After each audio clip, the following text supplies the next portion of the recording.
After an 8-1 shellacking of the Anaheim Ducks in Game 3, it's tough to look ahead to Game 4, but here we go. Here's 5 things to look out for. The Sharks continue to punish the Ducks.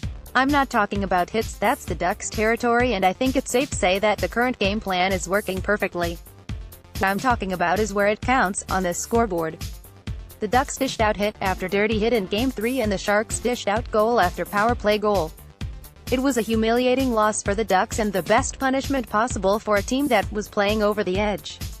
If the Sharks continue to make the Ducks pay on the man advantage, they should skate away with a Game 4 win.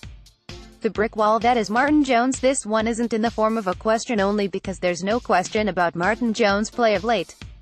The guy has a .970 save percentage going into Game 4 and a 1.00 goals against average.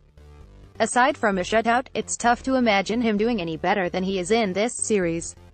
Jones will be a big key in Game 4. I expect the Ducks to put on a push early. If Jones can come up with those big saves, it will frustrate the Ducks and lead to undisciplined penalties.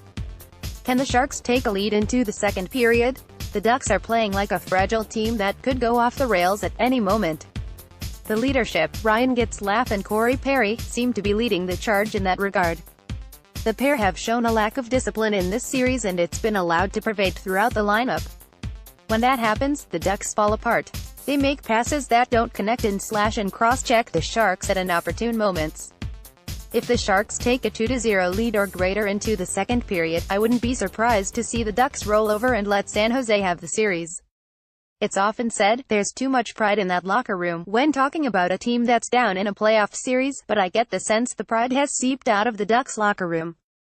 They certainly weren't playing with pride in Game 3. Can the Sharks' team effort continue in Game 4? 8 goals by 8 different players and all 12 forwards with at least a point in Game 3, that's a pretty impressive stat. The reason the Sharks are winning this series is that they're doing it as a team. I know it's the classic soundbite during this time of year, but it doesn't make it any less true. If all 4 lines play like they have been throughout this series, it will be too much for the Ducks to handle. Can the Sharks complete the sweep? On its face, this sounds like a stupid question, because of course, you always want to sweep a team in the playoffs.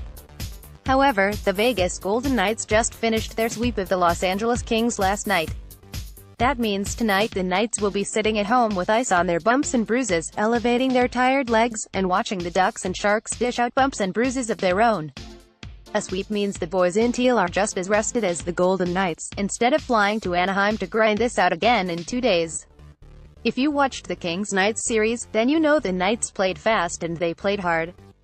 In order to beat a team like that, the Sharks need to start out on even ground, which means the shorter they can make this first-round series, the better.